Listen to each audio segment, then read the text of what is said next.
روکنا ہماری مشکل نہیں ہوگا۔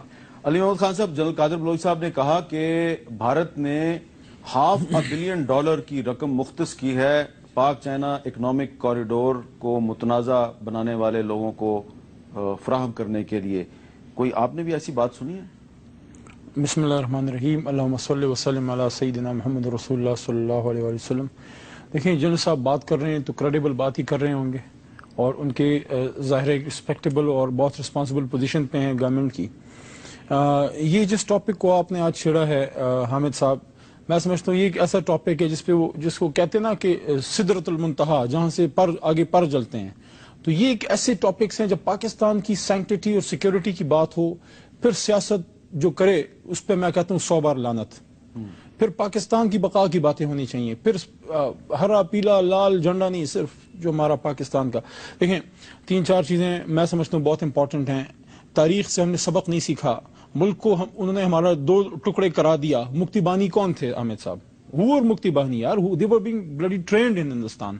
وہ پاک آرمی کو باقاعدہ پلان کر کے انہوں نے وہاں پہ بدنام کیا، اور پھر جو ہماری تو فوج آخری دم تک لڑی وہاں پہ، انہوں نے وہ، اور اس کا ہمیں شاخسانہ اس دفعہ کوئی 43-40 سال بعد دوبارہ جو ہے سانحہ پشاور کی شکل میں ہمیں دیا گیا۔ حامد صاحب، ہمارے بچوں کے سامنے ہماری استانیوں کو جلایا گیا، نہیں یعنی کہ صرف مارا نہیں گیا، بٹھا کے ہماری استانیوں کو جلایا گیا پشاور میں، ہمارے بچوں کو مارا گیا، ان کو کاٹا گیا۔ ان کو کیوں کیا گیا؟ they want to give us the message۔ لیکن کیا ہم میسج پکڑ رہے ہیں؟ ہم میسج نہیں پکڑ رہے حامد صاحب۔ دیکھیں، دشمن کا کیا کام ہے؟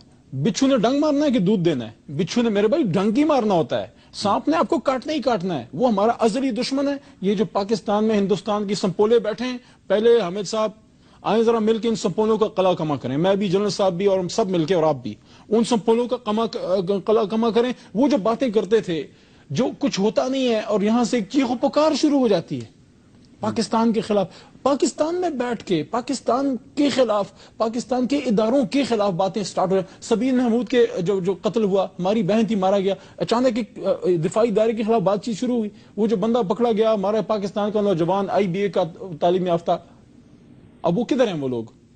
اچھا، دوسری بات یہ ہے کہ 2 چیزیں میں سانحہ ممبئی اور سانحہ صفورہ، یار ہم لوگ خود اس کے ذمہ دار ہیں جو ہمارے ساتھ ہو رہا ہے۔ جب ادھر ہوتا ہے وہ جو کیا نام کا قصاب جو تھا، اجمل قصاب، وہ بھائی وہ ابھی اس کی شکل نہیں وہ نظر آئی ہوتی، اور وہ طوفان برپا ہو جاتا ہے ان کی طرف سے۔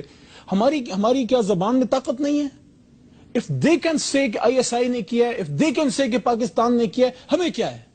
مسلمان تو ایک ہی دفعہ مرتا ہے بھائی، ہمیں تو مر کے تو جنت میں انشاءاللہ جائیں گے، اللہ کے پاس ہی جائیں گے نا، یہ جان اس کی امانت ہے۔ ہم کیوں نہیں کہہ سکتے انٹرنیشنل فورمز میں کہ سانحہ صفورہ پہ جو ہے یہ ہندوستان کا کام ہے، یہ رو کا کام ہے؟ جب آپ کے انٹیلیجنس ادارے اور دفاعی اداروں کے لیول کے لوگ، اور آپ کے انٹیریئر منسٹر کے لیول کے لوگ، ان کی آفیسز کی طرف سے یہ باتیں سرکولیٹ ہوتی ہیں کہ بھئی یہ انہوں نے کیا ہے، رو نے کیا ہے، تو پھر پاکستان میں ایسی آوازیں آتی ہیں انتہائی اہم جگہوں سے، آفیشلز جو چیف منسٹر لیول کے لوگ جو ہیں بات کرتے ہیں، نہیں رو نے نہیں کیا۔ تو کیا ہمارا ہاؤس ان آرڈر ہے؟